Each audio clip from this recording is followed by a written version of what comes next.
Kaya ka magkiwan to, anay gutom na kayo. Dali na kayo timpla ni. Oh, lagi. Huwag ka ni 1/4 nga asin ha. Oh. Ate taha ka. Timplahan ang nirong. Ano magkaihigay ng igop sa bawa? Na makalimot sa pangan. Oo.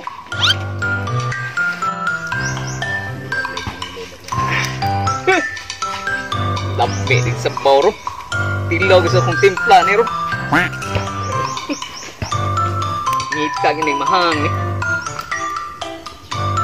Sumay ikuan niya. Bitsin. Bitsin man 5 ka bitsin sakto siguro ni. Tilaw gusto kong timpla. Asar mo ro.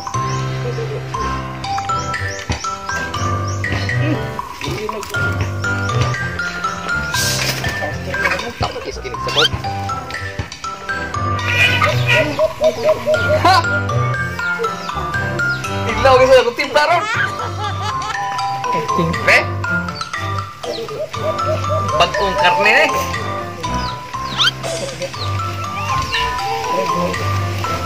Nabuan eh.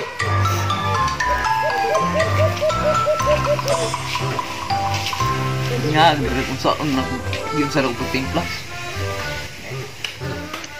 Sila mo payahay, sila mo ginom. Ako pasudaan ako niyo. Pantay lang mo.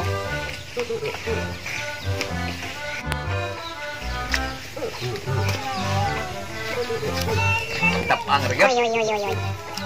Ang tapang. No.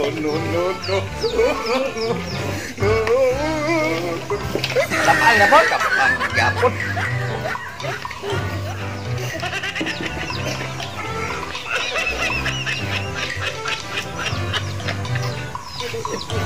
Tapang nga gitu.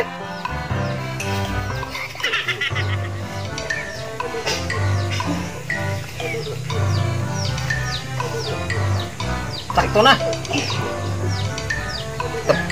Tapang nga gitu. Ngano? Sakit naman ang moro. Ate, wag yung lasa. Tapang yun. Huwag katayam.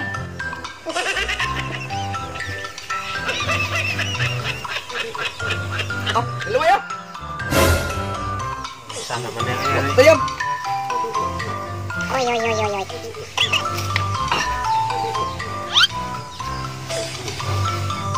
Tayo sa magklase sa karne, di man mo lasa sa mong dila. Kasi gilantan ka. Kay klasa. Ambot lagi ani sa mong dila eh. Pero ka pa. Ha, kaman, sakto. Perteng sa kuha, maringog dagat. Ha? Kunya? Okay ra. Nang binuangan man ni, pre sa buwan ka.